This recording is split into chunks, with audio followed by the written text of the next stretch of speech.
کراچی کے علاقے ملیر میں میٹرک کے امتحان کے دوران طلبہ کے لیے وی آئی پی کمروں کی سہولت کا انکشاف ہوا ہے۔ وی آئی پی کمروں میں طلبہ موبائل فون کا بے دریغ استعمال اور کھل کے نقل کرنے میں مصروف عمل ہیں۔ ملیر میں میٹرک امتحانات میں طلبہ اور طالبات کے لیے وی آئی پی کمروں کی سہولت کا انکشاف ہوا ہے۔ وی آئی پی کمروں میں طلبہ کو موبائل فون اور مل کر پرچہ حل کرنے کی سہولت بھی میسر ہے۔ کراچی کے علاقے ملیر میں میٹرک کے امتحانات کے دوران طلبہ کے لیے وی آئی پی کمروں کی سہولت کا انکشاف ہوا ہے۔ آپ کو یہ بتائیں کہ گورنمنٹ بوائز سیکنڈری اسکول کالا بورڈ اور گورنمنٹ گرلز سیکنڈری اسکول برف خانہ میں اسپیشل کمروں کا انکشاف ہوا ہے۔ مزید بات کریں گے ڈان نیوز کے نمائندے سید وسیم سے۔ وسیم، اس صورتحال میں چیئرمین میٹرک بورڈ کا کوئی موقف سامنے آ سکا ہے؟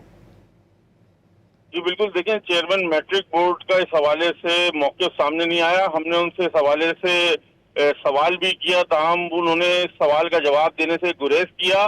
البتہ جو گورنمنٹ بوائز سیکنڈری اسکول کالا بورڈ ہے اور اس کے علاوہ government girls secondary school Malir برف خانہ، یہاں پر ہم نے دیکھا کہ جو گورنمنٹ بوائز سیکنڈری اسکول کالا بورڈ ہے وہاں پہ باقاعدہ جن کمروں کے اندر اجازت تھی طلبہ کو نقل کرنے کی، ان کو آپ فوٹیج میں بھی دیکھ سکتے ہیں کہ وہ کس طریقے سے جو ہے وہ اپنے امتحانی کمرے میں نقل میں مصروف ہیں، اور وہاں پر یہ تمام چیزیں نگراں امتحان کی موجودگی میں یہ عمل انجام دیا جا رہا تھا، اور اس کو روکنے کے لیے وہاں پر کوئی موجود نہیں تھا۔ اور اسی دوران جو ہے وہ چیئرمین میٹرک بورڈ نے ناظم امتحانات کے ہمراہ اس سینٹر کا دورہ کیا، اور اس کے باوجود بھی اس سینٹر کے خلاف کوئی کارروائی عمل میں نہیں لائی جا سکی۔ بہت شکریہ سید وسیم آپ کا۔